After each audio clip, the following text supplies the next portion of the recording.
I'm Yatri, you're watching TimesXP and welcome to the top US news today. A United States government department has taken action against a tech company in California for treating American job seekers unfairly. The United States Department of Justice found that a company called Epic Solution, which helps companies find workers in the tech industry, was giving more importance to foreign workers on H-1B visas and ignoring American citizens for certain jobs. Well, this goes against the US laws that says that companies must treat all job applicants fairly, no matter where they come from. Well, the investigation revealed that Epic Solution had posted job ads that specifically asked for H-1B visa holders and didn't welcome applications from US citizens. Now, this is considered illegal under the Immigration and Nationality Act. In simple terms, the company was favoring workers from abroad instead of giving equal opportunity to Americans, something that the law strictly doesn't allow. As a result, Epic Solution was fined $71,916 and agreed to make changes the way it hires people. The company must now stop posting unfair job ads, changing its hiring policy, and make sure its staff gets trained to follow the rules. Well, this action is the first major penalty under the revived program called Protecting US Workers Initiative, which is meant to protect American workers from being unfairly pushed aside by companies favoring foreign workers. Harmeet Dillon, a top official at the Justice Department, said that protecting American workers is now a major focus. She made it very clear that the government will no longer ignore companies that don't follow the rules. Employers who give unfair preferences to visa holders over US citizens will be held responsible. Epic Solution is a company that says that it helps businesses grow by offering digital services. According to its website, the firm has over 150 workers and provides services like website and app development, search engine, social media marketing, email campaign, and even more. But now, it's also under the spotlight for breaking employment law and has been warned to do better in near future. More and more wealthy Indian students and families are now choosing a faster and simpler way to get US green cards by switching from F1 student visas to the EB5 investor visa route. This trend is growing as visa backlogs for skilled workers on H-1B and other temporary visas continue to worsen, making permanent residency a long and uncertain wait. The EB5 visa allows foreign nationals, including Indian citizens, to get a US green card by investing at least $800,000 into a government-approved business project in America. But it's not just about money. This investment must also create or preserve 10 full-time jobs for US workers. If these conditions are met, the investors and their families, including spouse and children under 21, can get permanent residency in the US. But why rich Indian families are doing this? Well, many Indian students studying in top US universities like Stanford, MIT, NYU, or the Ivy Leagues come from very well-off families back home. While these students usually enter the US on an F1 student visas, they eventually face difficulties transitioning to permanent residency because of long green card wait time for Indians, specifically under work visa routes like H-1B. In some cases, Indians on H-1B have to wait for more than 15 years for their green cards due to country cap. This delay can make it harder for them to settle, work freely, or even stay with their family if their children age out after turning 21. So, to avoid these problems, many parents are now choosing to invest in EB5 program early, even while their child is still in the university. This lets the students stay in the US permanently without the stress of finding an employer sponsor, dealing with lottery systems like H-1B, or worrying about deportation risk after graduation.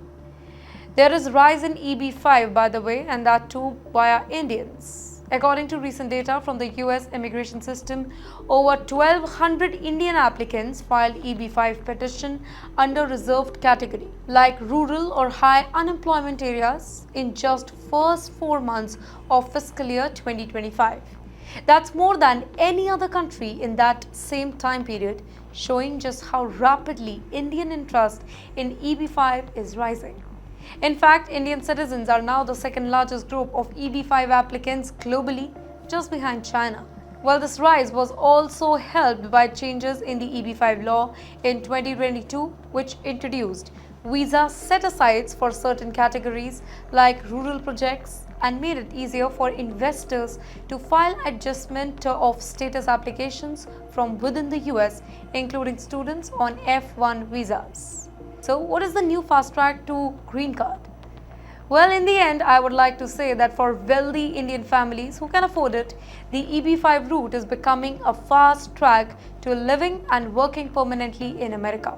It bypasses the uncertainty of student to work visa transition, avoids long green card queues, and ensures children can stay in the US even after completing their education. That said, the EB-5 program is not without risk. The investment must be made in USCIS approved regional center or direct project, and if the business fails or doesn't meet the job creation goals, the green card could be denied. So families are advised to work with the experienced immigration lawyer and financial advisor before committing.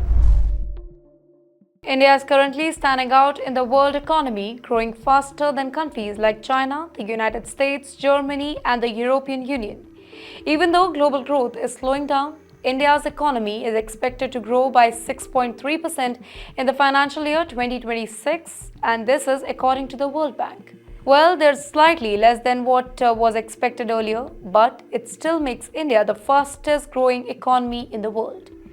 So, why is India outpacing much richer and more developed countries? Let me help you with that. So, first of all, it's helpful to understand how India got here. Since around 2015, India has been growing faster than China. Back then, low oil prices and stable economy and major government reforms also helped India speed up. Programs like Make in India and major changes such as goods and services tax helped create a very strong business environment. During the year 2015 and 2018, India's economy grew up by around 7.5% to 8% each year, with China slowed down due to changes in how it runs its economy. However, India did face challenges. Around 2019, problems in the banking sector and weak spending slowed things down. And like the rest of the world, India was hit by COVID-19 in 2020. The economy shrank by over 7% that year. But what followed was a powerful recovery. By 2022, India bounced back with 8.7% growth. Since then, it has maintained a steady pace of around 6 to 7% annually, something that most countries have struggled with. Now, the rest of the world is facing serious problems. For example, the United States is expected to grow only about 1.4% in 2025. That's a big drop, by the way, mainly because of high interest rates, inflation, and political tensions, specifically with the presidential campaign. Europe is also slowing down, and Germany, once a very strong economic engine, is facing high energy cost, an aging population, and slow innovation. China's growth is expected to be about 4.5%. That's much lower than its historic double-digit figures, by the way, due to troubles in the real estate sector, fewer young workers, and global tensions pushing foreign businesses away. On the other hand, India benefits from some key advantages. First, its economy is driven more by domestic consumption than the exports. That means even if global trade slows down, India's own people still create strong demand by spending on goods, services, homes, and travel. India also has a very young population. The average age in India is about 29 as compared to other 40 in Europe and China. That gives India a big working age population that can actually contribute to growth for many years. Public investment is also playing a big role here. The Indian government is spending heavily on infrastructure, roads, trains, electricity, digital services, which boosts other sectors as well. Reforms over the years have made the economy more formal and efficient. India has also become a hub for technology sector, from call centers in 2000 to global digital services today. India's tech sector now includes fintech, edtech, and health tech. These high-value exports help India earn foreign money and stay stable even when exports rise. Foreign investments are also looking more at India due to tension between the US and China. You know what? Big companies are setting up factories and offices in India, specifically in electronics, green energy, and pharmaceuticals. India's growth is not just fast but also consistent. While Britain and much of Europe are warning about high costs, energy insecurity, and aging population, India is still expanding its workforce and building its economy from a ground up. The Trump administration is getting ready for a big crackdown on United States employers who hire undocumented immigrants. Tom Homan, a top immigration advisor for Trump, recently said that the government is planning to increase workplace raids and legal actions against companies that employ people without legal immigration status. So this means that more companies could soon face civil fines or even criminal charges if they are found hiring undocumented workers. While the Trump team has focused a lot on arresting migrants at the border or in cities that protect them, that's known as sanctuary cities, this new push will target the employer themselves, including big businesses in industries like farming, construction, restaurants and meatpacking, where many undocumented workers are employed. Many immigration lawyers say that employers are starting to panic now.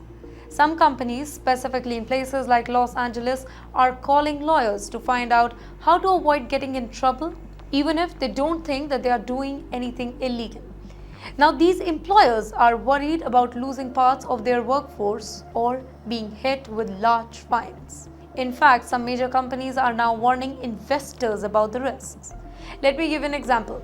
Smithfield Foods, a big meat packing company, said in an official document that immigration enforcement could disrupt their operation. Even DoorDash said in a filing that a government crackdown might reduce the number of delivery drivers that are available. In the meantime, Tom Homan defended the crackdown, saying that if undocumented workers can't get jobs, few people will try to come to the US illegally. They are coming here for a better life and a future. He said that if the jobs go away, many won't even come. But you know what? There are a lot of criticism too. Some say that the Trump administration has protected big companies in the past while blaming migrants. Critics in Congress say that you can't just go after undocumented workers and ignore the companies that hire them. Others warn that targeting employers could hurt the economy, specifically industries that rely heavily on migrant labor, like construction, where nearly 1 in 4 workers are undocumented, and meat packing, where that number might be as high as half. With this, there's also the issue of E-Verify, a government system that helps check if workers are legal or not. Right now, it's not required across the country, and many employers either don't use it or hire workers with fake or borrowed documents. This isn't the very first time, by the way, when the Trump's team has gone after employers. Do you remember in 2018 there was a nationwide workplace audit and a huge $80 million fine was issued to a company called Asplund Tree Experts, the largest ever for hiring undocumented workers. But immigration enforcement slowed down during COVID-19 pandemic. Now, under Trump's second term, this tough approach is coming back and it's expected to be stricter than ever. This time, it's not just about building the wall or stopping people at the border. It's about removing the job magnet that attracts people to the United States in the first place. The Indian government has said that it is carefully watching the immigration crackdown happening in California, specifically in Los Angeles, where many Indian families are living. The Consulate General of India in San Francisco is in regular contact with members of the Indian community and is closely tracking the situation to make sure that the people are safe. Well, this comes as the United States President Donald Trump's administration has increased immigration enforcement in the parts of California. In Los Angeles, there have been reports of raids, detention, and even the deployment of US National Guard troops and Marines to assist local authorities. Now, these actions have made many immigrant communities specifically the Indians, feel unsafe and uncertain about their future. India's Ministry of External Affairs, through its spokesperson Ranveer Jaiswal, addressed this particular issue during a press briefing in New Delhi. He said that the government of India takes the safety and well-being of its own citizens who are living abroad very carefully. Since California, specifically cities like Los Angeles and San Francisco, has one of the largest Indian population in the US, India is paying close attention.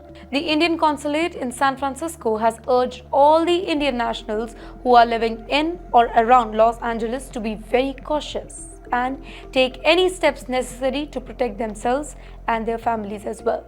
This includes staying updated on local news, avoiding any crowded or sensitive area, and reaching out to the consulate just in case of any type of emergency. Well, the situation highlights how immigration crackdown in the United States are affecting local communities, not just Latin Americans, but also Indian origin families who have been living in the country for years, many on visas or awaiting permanent residency.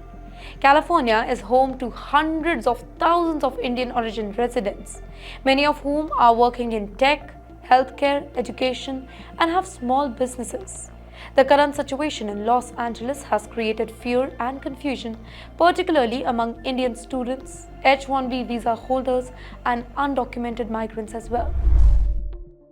In the United States, President Donald Trump is now facing backlash from farmers and hotel owners who say that his tough immigration policies are actually hurting their businesses. Many of these industries depend on immigrant workers, specifically those who don't have legal documents, and without them, they say that it's becoming nearly impossible to keep things running smoothly. At a recent White House event, Trump admitted that his crackdown on undocumented immigrants is actually causing problems. He said, "Our farmers are being hurt badly and we are going to have to do something about that." He added that the hotel and leisure industries are also struggling. On a social media platform, Truth Social, Trump posted that long-time immigrant workers, many of whom have never committed any crime, are being removed, and those jobs are hard to fill. While he didn't explain what actions he would take, he did say a few immigration orders is coming soon. Well, this entire situation has sparked protests in major US cities like Los Angeles. People are upset that the government is deporting immigrants who have been working legally and peacefully for years simply because they lack official documents. In the meantime, critics argue that many of these workers are essential to American farms, dairies, meat packing plants, and hotels, and that removing them is damaging not just businesses but the country's food supply. According to official data from the US government, about half of America's 2 million farm workers are undocumented. That includes a large number in dairy farms and meat processing factories. Many of these workers speak Spanish as their main language and come from Latin American countries. Others speak different languages like one from Philippines, South Africa, and even some indigenous languages. Even though Indians are not commonly found in the US farm jobs, there is still a significant Indian population among the undocumented in the US. The Migration Policy Institute estimated that about 375,000 Indian nationals were undocumented in the United States as of 2022. Well, that puts India in the top 5 countries for unauthorized migrants in America, and it ranks first among Asian countries. Farmers say that these deportations are having serious consequences. Crops are going unharvested, and food prices could rise if the labor shortage continues. While there is a temporary visa program called H-2A, which allows foreign workers to come to the US for seasonal farm work, India is not on the list of eligible countries. That means Indians can't apply these jobs through legal channels. The US Agriculture Secretary Brooke Rollins said that the White House is looking at options, but meaningful changes will require actions by the Congress. Until then, the immigration system remains stuck in political battle. The America's farm and hotels are caught in the middle of this. You know what? This shows the difficult balance between enforcing immigration law and keeping the economy running. It also highlights how global immigration patterns, including from India, are deeply connected to local industries, even in places far from home. In recent days, many Indians who are living in the United States have started feeling scared and unsure about their safety. Well, this is because protests against ICE, America's Immigration and Custom Enforcement agencies, are happening all over the country, and some of them have turned violent. ICE is the government body that handles immigration enforcement, including arrests and deportations of people without any paper. Well, in places like Austin, Texas, and San Francisco, California, peaceful protests quickly turned into chaos. In Austin, demonstrators gathered near a federal building that houses ICE officers. What started as a protest turned into a violent scene. Some protesters sprayed graffiti, others clashed with police, and 4 officers ended up in hospital after being hit with rocks. Police arrested more than 15 people.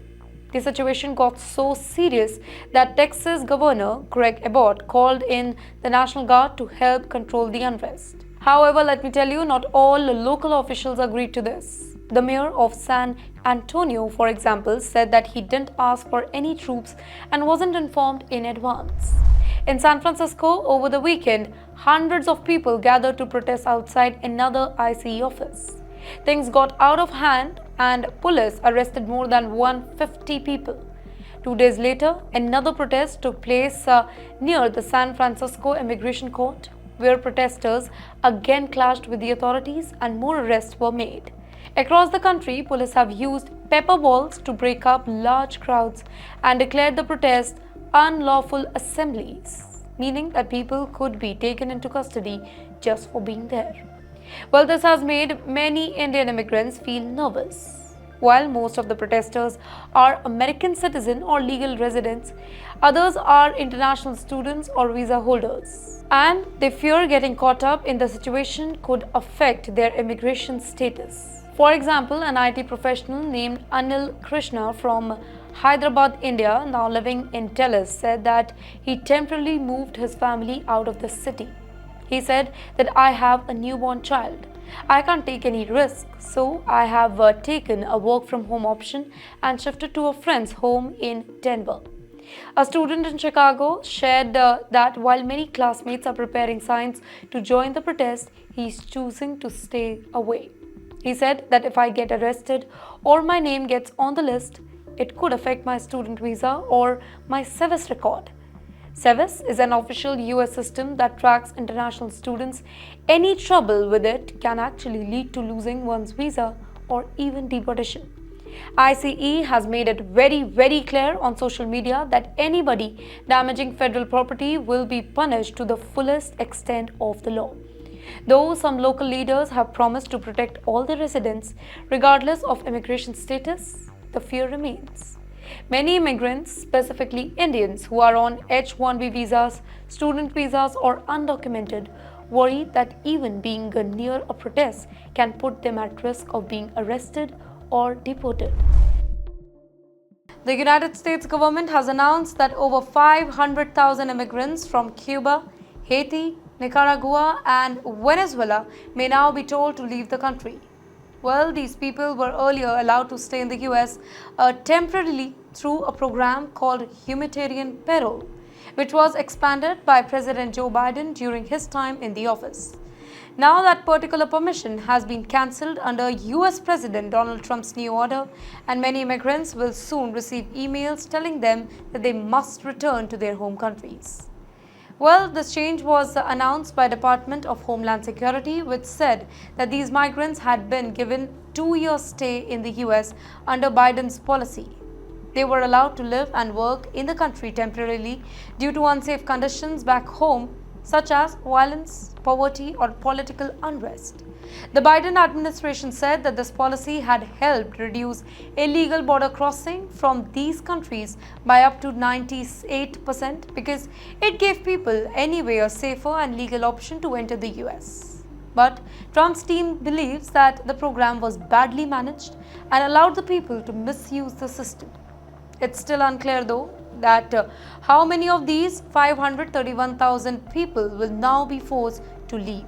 Some may have already changed their status or received long-term visas in other legal ways. But many others are likely still relying on humanitarian payroll program to remain in the US. Well, the program became a hot topic during 2024 election campaign, specifically in places like Springfield, Ohio, where a large number of Haitian migrants had settled. After that, Trump and his allies criticized the Biden policy and used it to talk about immigration problem in America. Some controversial and false statements were made. Claims like Haitian migrants were eating pets, which were widely debunked. But these stories were used by Trump supporters to stir public anger about immigration and to argue that it was hurting American communities. Once he became the president again in January, Trump signed an executive order to cancel Biden's payroll program.